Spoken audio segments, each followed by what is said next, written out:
Good morning, students. Myself, Pridarshini Tiwari. I am here to discuss with you the Code of Civil Procedure 1908. So, the topic for today's discussion is temporary injunction. So, before I begin with the concept of temporary injunction, I would first like to mention here the subtopics which I am going to cover under this lecture.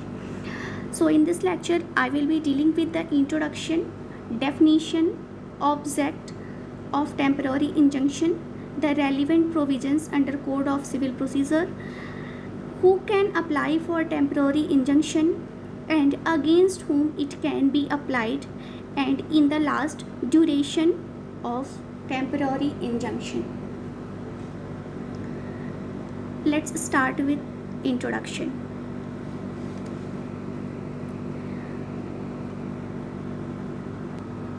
Temporary injunction is an interlocutory order, and the detailed provisions related to temporary injunction under CPC is given under Order 39. Now the definition of the term temporary injunction.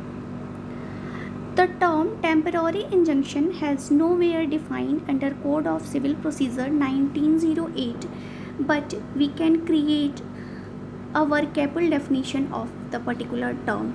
So, according to this workable definition, temporary injunction is a judicial proceedings whereby a party is required to do or to refrain from doing any particular act.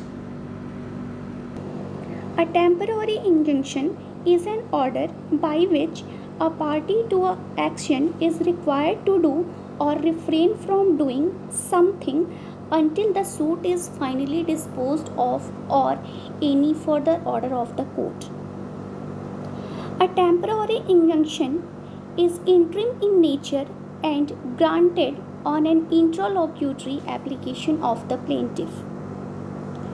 It is a preventive relief granted to the litigant because he fears future possible injury. It may be date wise, event wise,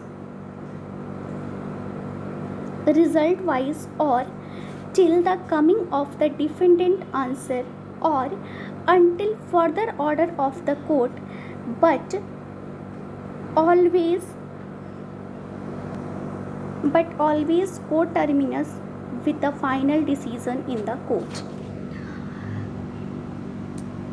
Now the object of temporary injunction.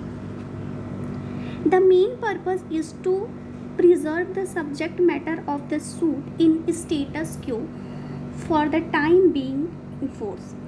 It can only be granted to restore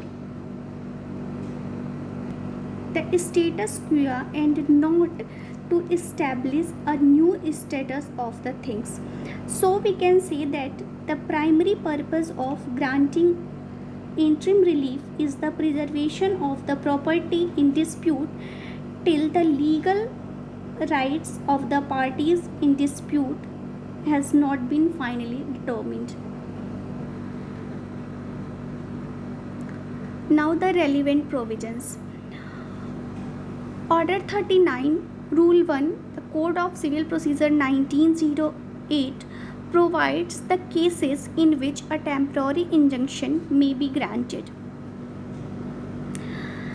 Where in any suit it is proved by affidavit or otherwise that any property in dispute in a suit is in danger of being wasted, damaged, or alienated by any party to the suit or wrongfully sold in execution of decree,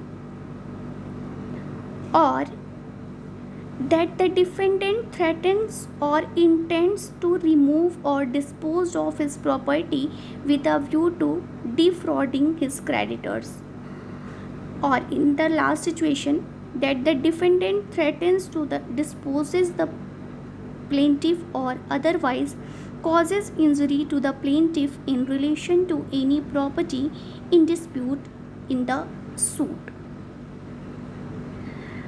Now the question which came before us, who can apply temporary injunction?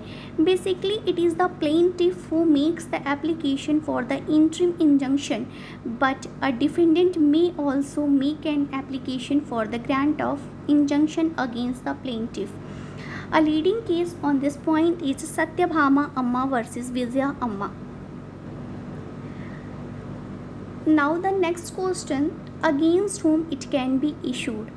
Injunction may be issued only against a party to a suit or proceedings and not against the third person or any stranger. In the case of Maidstone School Society versus Kasinath, it was held that it can be granted against a court or judicial officer as well. Now the duration of temporary injunction. A temporary injunction may be granted until the suit is disposed of or until further order of the court. In this connection, the basic principle that should be borne in the mind is that interlocutory orders are made to aid the final orders and not vice versa, and therefore no interlocutory orders will survive after the original proceedings comes to its end. This is well established principle of law. The Supreme Court in Kavita Trehan versus Balsara Hygienic Products Limited held that upon dismissal of the suit, the interlocutory order stood set aside, and that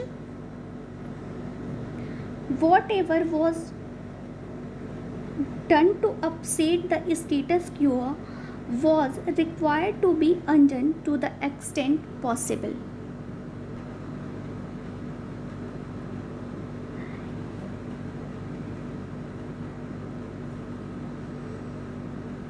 Thank you.